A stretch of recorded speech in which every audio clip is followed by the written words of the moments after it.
어제 바른정당이 창당대회 했습니다. 정병국 대표를 대표로 추대했습니다. 오늘 정병국 대표 추대했습니다. 안녕하십니까? 안녕하십니까, 정병국입니다. 축하드립니다. 감사합니다. 어느 때보다 그런데 어려운 여건에서 맡으셔서 마음이 가볍지는 않으시겠는데요.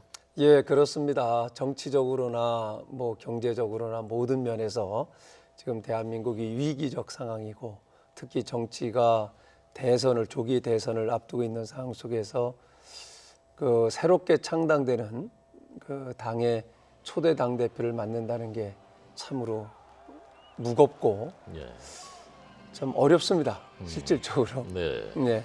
과거에 한나라당 남원정 기억하는 분들이 많거든요. 예. 그분들이 다 한 군데 모였고 이번에 그 중에 한 분이 당 대표가 됐고 예. 그런 감회가 좀 깊으실 것 같은데요. 예, 그렇습니다. 저희가 초선 때부터 정치 개혁을 줄곧 앞에 서서 선도를 해왔고 네. 부르짖었고 이제는 저희들이 꿈꾸던 정당을 지금 17년 만에 새로 만들었습니다. 과연 이제 실험적인 어떤 정당 체계라고 볼 수가 있는데 예. 하나를 예를 든다고 하면 바른정당의 중앙당에는 당 대표실도 없고 또 당직자의 책상도 없습니다. 아, 그렇습니다. 예, 오로지 국민들이나 일반 우리 당원들을 위한 의자가 있을 뿐이고요. 예, 저희들이 이제 중앙당에 찾아오시는 국민들이나 민원인들을 의원들이 당번제를 정해가지고 그러니까 매일 거기 상주를 하면서 국민들과 소통을 하려고 합니다. 예. 그러면 당 대표께서는 일을 어디서 하시죠? 저는 이제 결국은 현장에서 일은 해야 된다고 보는 거죠. 예. 회의가 필요하면 회의실만 만들어놨어요.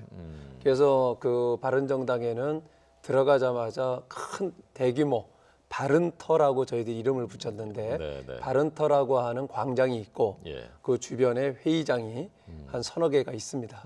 그래서 그 회의장을 통해서 의견들을 모아가는 작업을 하지 대표가 누구라고 해서 대표 중심으로 당을 운영하지 않겠다 하는 의지고 당원 중심의 당을 지금 만들고 있는 겁니다.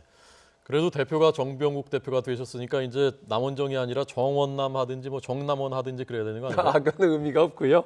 남원정이라고 이름 붙였던 것은 가나다 순으로 붙였던 것 같아요. 그건 언론에서 그 당시에 붙여줬던 건데, 그건 의미가 없고 어쨌든 간에 한 사람은 당 대표가 됐고 두 사람은 도지사이면서 한 분은 오늘 공식적으로 대선 출마 선언을 했고 그야말로 이제 앞장서서 다른 선배 정치인들이 해왔던 부분들에 대해서 비판만 하고 문제 제기만 했었는데 이제는 그것이 우리 애들 문제로 됐고 이것을 우리가 바꾸지 못하면 우리 책임으로 돌아온 겁니다. 그렇기 때문에 더더욱 많은 책임감을 느낍니다. 남경필 지사께서 오늘 대선 도전 선언을 하셨습니다마는 반기문 전 총장이 결국 오느냐 안 오느냐가 관건이라고 보는 분들이 많은데 오늘 저희가 앞서 문화일보 여론조사 결과 소개해드렸습니다마는 많이 떨어졌거든요. 그리고 문재인 전 대표하고 차이가 많이 났고요. 그리고 온다는 얘기도 안 하고 있고요. 어떻게 이해하고 계신가요? 저는 일단 반기문 전 총장님은 우리 대한민국의 아주 훌륭한 자산이라고 봅니다. 대한민국 역사 이래 세계의 대통령이라고 하는 유엔 사무총장을 하신 분 아니겠어요? 10년 동안 유엔 사무총장을 하면서 세계 각국의 모든 지도자들하고 인적 네트워크를 가지고 계신 분이고 또 세계의 모든 분쟁국서부터 빈민국서부터 다 다니면서 이런 부분들을 어루만지고 조율하고 이래 오셨던 그 노하우가 있는데 하여튼 왜 그런지 그분이 그러한 노하우를 지금 국민들이 바라고 있거든요. 국민들이 지금 정치인들이 정치를 하지 못하고 갈등만 야기시키고 하는 부분들을 반기문 사무총장 하면은 유엔 사무총장 하면 이 갈등을 조정하고 조율하고 통합하는 게 가장 큰 임무였고 또 잘하셨던 분 아니겠어요? 그렇다고 하면 그러한 부분들을 활용을 하시고 이런 것을 통해서 대한민국의 근본적인 아픔이라든가 병폐를 어떻게 해소해 나갈 건 이걸 보여주셔야 되는데 들어오시자마자 기존 정치인들이 보여주기식 행보를 그대로 보였던 거예요. 이런 부분에 대해서 국민들이 실망을 하시지 않았는가. 전 지금이라도 반기문 전 총장께서 반기문 총장께서 가지고 있는 그 자산을 예. 국민들에게 보여드리고 또 우리 국가적으로 지금 위난에 처해 있는 이런 부분들을 풀어가는 해법을 제시를 하면 언제든지 다시 올라갈 수 있다고 보고요. 또 한 가지는 이겁니다.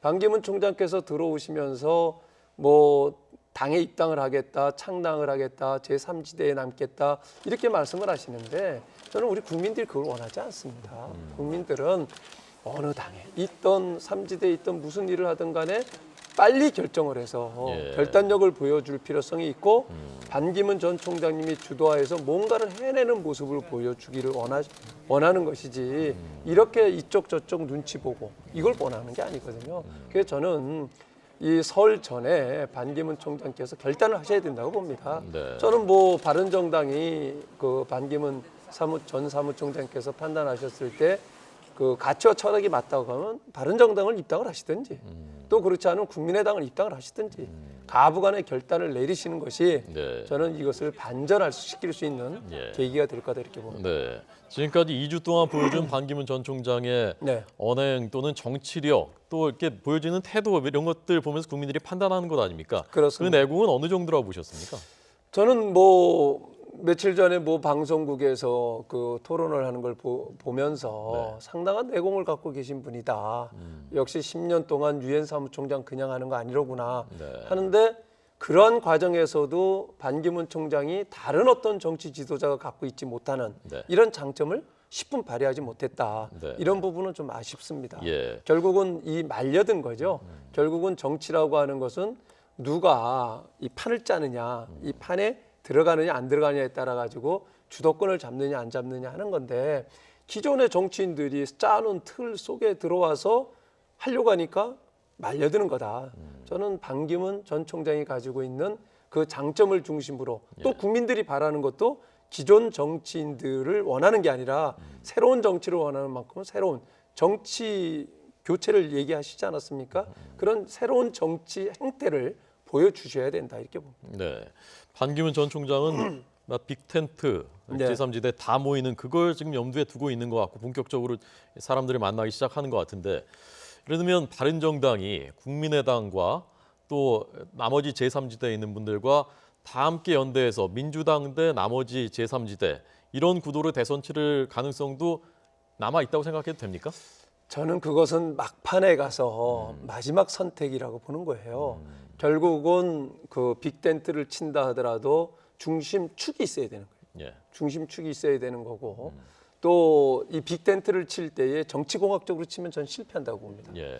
따라서 이 빅텐트를 칠 때에는 우리가 이번 대선을 통해서 꼭 성취를 해야 될 게 뭐냐, 그 차기 지도자가 해야 될 일이 뭐냐 하는 부분에 대해서 국민적 공감대를 이끌어내고 그것을 중심으로 해가지고 이 부분을 풀어내기 위해서 뜻이 같이 맞는 사람들이 연대하자라고 했을 때는 그 연대가 성공을 하지만 그렇지 못했을 때는 전 실패다. 오로지 선거에서 이기겠다고 하는 것은 국민들이 용납을 하지 않을 거다 이렇게 봅니다. 따라서 반기문 전 총장께서 3지대에 남겠다 하는 것은 다 잃겠다 하는 거나 전 마찬가지라고 보고요. 네. 어느 한 곳을 선택을 해서 그것을 키워가면서 하나하나 함께 이렇게 넓혀 나가는 것이 저는 뭐 극복할 수 있는 길이라고 보고 뭐 그렇다고 해서 뭐 우리 바른정당이 오로지 반기문 전 총장만 바라보고 있는 것은 아니고요. 네. 우리 바른정당에는 훌륭한 후보들이 있습니다. 어제 창당대회를 하면서 두 분이 약간의 맞배기로 선을 보여주셨지만은 예. 뭐 언론에서도 아주 호평을 했어요. 그 아직은 과거에 새누리당의 그 덫에 씌워져 가지고 빛을 못 발하고 있지만은 지금 그야말로 국민들이 원하는 정치 교체, 세대 교체, 시대 교체를 할 수 있는 후보들로서의 자질을 유감없이 보였다. 오늘 이제 남경필 지사가 출마 선언을 했고 내일은 이제 유승민 전 대표가 출마 선언을 하면서 본격적으로 활동을 하게 되면 그 진가가 나타날 거라고 봅니다. 네. 어제 그 수락 연설하시고 해서 목이 좀 쉬셨습니다. 예, 물 한 잔 그렇습니다. 드시고요. 예, 감사합니다. 그래서 지금 남경필, 유승민 두 분 말씀하셨는데 오늘 그 문화일보 조사에서 좀 특이한 부분이 보수 진영의 대선 후보 적합도를 물었는데 유승민 그 전 원내대표께서 반기문 총장보다 더 높게 나왔단 말입니다. 예. 이거 어떻게 해석하셨습니까? 결국은 그런 거예요. 이 반기문 전 총장께서 들어오시자마자 그 진보 보수다 애매모호한 입장을 표명을 하시면서 그런 부분에 대해서 진보적 가치를 지향하시는 분들에게 실망을 준 측면들이 있고 예, 예. 반면에 그 과거에 그 원내대표 때 그 원내대표 연설을 통해서 유승민 의원의 그 원내대표 연설을 보고 보수 진영에서 가짜 보수 아니냐 이렇게까지 얘기를 했었는데 시간이 지나고 우리가 바른정당을 창당을 하면서 그 진위가 뭔지를 명확하게 보여주면서 네. 아 진정으로 보수의 가치를 지키기 위해서 지금 이 보수의 가치라고 하는 자본주의 시장 경쟁 체제 속에서 양극화가 심화된 것을 그대로 놔두고는 보수의 가치를 실현할 수가 없다. 그래서 경제 정의를 실현을 해서 그 양극화를 보완을 할 때만이 우리가 얘기하는 자유주의 지켜나갈 수 있겠구나 하는 것을 이제 국민들이 인식을 하실 겁니다. 예. 그렇게 하면서 그런 것들이 아마 일정 부분 나타나는 게 아니겠느냐 이렇게 봅니다. 네. 오늘 그 대선 주자 지지도에서 눈에 좀 띄게 오른 분이 야권에서는 안희정 지사가 꽤 많이 올랐고요. 예. 여권에서는 황교안 총리 대통령 권한 대행이 꽤 많이 올랐단 말입니다. 네. 황교안 대행의 보수 후보로서의 가능성에 대해서 어떻게 생각하십니까? 저는 지금 가장 역사적으로 봤을 때 우리 대한민국이 위기 상황이라고 봐요. 이런 그 대통령이 탄핵을 지금 당해가지고 그 절차를 밟고 있는 상황 속에서 네. 대통령 권한 대행으로 계시는 그 황교안 총리가 그 대통령 후보로 나오는 것은 저는 옳지 않다. 또 그렇게 거론되는 것도 옳지 않다 이렇게 봐요. 정치권에서는 더 이상 그분이 이 권한 대행으로서의 역할을 충실하게 하실 수 있도록 네. 뒷받침을 해주는 게 저는 옳다 이렇게 보고요. 네. 다만 이 보수 진영에서 아마 그 반기문 전 총장에 대해서 실망한 그룹들이 그래도 꿋꿋하게 자리를 지키고 그 소신껏 해나가는 황교안 총리에 대해서 오히려 이런 부분들이 실망한 분들이 넘어가고 있는 거 아니냐. 그러나 저는 이 부분에 대해서 황교안 총리께서는 좀 분명하게 입장 정리를 하실 필요가 있다. 안 나오는 것으로요? 그건 이제 뭐 몇 번 말씀을 하셨죠. 안 나오시겠다고 하는 네, 부분들은. 네. 예. 그러나 더 명확하게 해서 또 여론조사 기관에서도 본인이 안 나오겠다라고 하는데 계속 그것을 여론조사 넣어놓고 저는 이 상황을 정치적 상황을 흔드는 것은 옳지 않다 이렇게 봐요. 예. 본인은 나올 생각이 좀 있는 건 아닙니까 지금?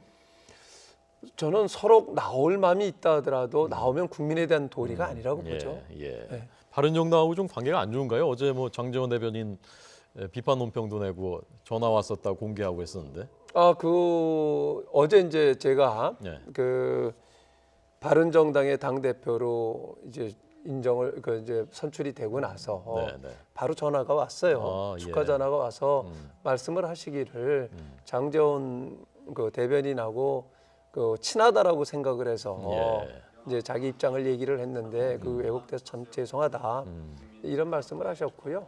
뭐 특별히 뭐 나쁘고 안 나쁘고 할 이유는 저는 없다고 봐요. 예. 네. 지금 오늘 전반적으로 그 여론조사 결과를 봤을 때는 보통은 우리가 대선이 보수 쪽으로 기울어진 운동장이라고 표현을 했었는데 지금 촛불 전국 이후에는 거꾸로 지금 너무 많이 기울어져서 이게 지금 석 달 빠르면 4월 말이나 5월 초 대선인데 지금 역전이 되겠는가 사실상 대세가 굳혀진 게 아닌가 하는 생각을 아마 하신 분들이 많을 것 같거든요. 어떻게 보십니까? 저는 어려운 것은 분명하다고 봐요. 그게 이제 결과론적으로 최순실 농단 사태, 예. 결국은 박근혜 대통령의 탄핵 국면이 이런 결과를 가져왔다고 보는 거죠. 결국은 뭐 국민 여러분들이 그동안에 보면 여야를 막론하고 모든 기득권 정치에 대해서 많은 실망을 가져왔지 않습니까? 네. 그리고 결국은 먼저 그 재단을 당한 것이 과거의 노무현 정부 때의 그 소위 말하는 친노 패권, 그것이 이제 친문 패권으로 연결이 되면서 그것에 대해서 부정적으로 해서 이 문재인 후보가 이제 더 이상 여론조사에서 정체돼 있다가 이것이 최순실 농단 사태를 보면서 이제는 바꿔야 되겠다라고 하는 국민들, 네. 소위 말하는 친박 패권에 대해서 더 철퇴를 강하게 강한 거죠.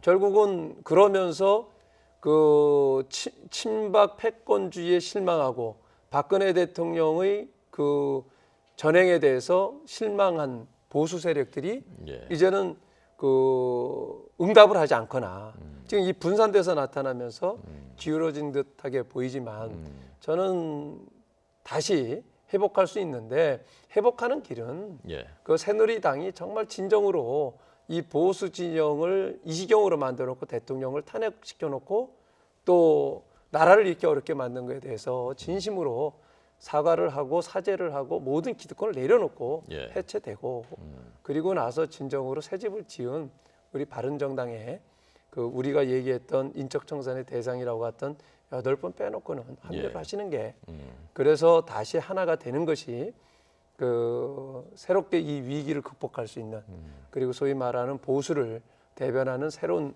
그 판을 까는 거다 네. 이렇게 봅니다. 그 철저하게 저희들은 그 이 패거리 정치, 그 패권주의를 배격하기 때문에 그 모든 그래서 바른정당에서는 의사결정을 투명하고 객관적으로 예. 지금 해나가고 있고 그런 과정에서 국민적 신뢰를 다시 되찾으려고 합니다. 알겠습니다. 자, 물론 그 4월 말 5월 초 대선 가능성을 언급한 것은 탄핵이 인용될 경우를 가정해서 드린 말씀입니다. 오늘 바른정당 정병국 신임 대표에게 들었습니다. 나와주셔서 고맙습니다. 예, 고맙습니다.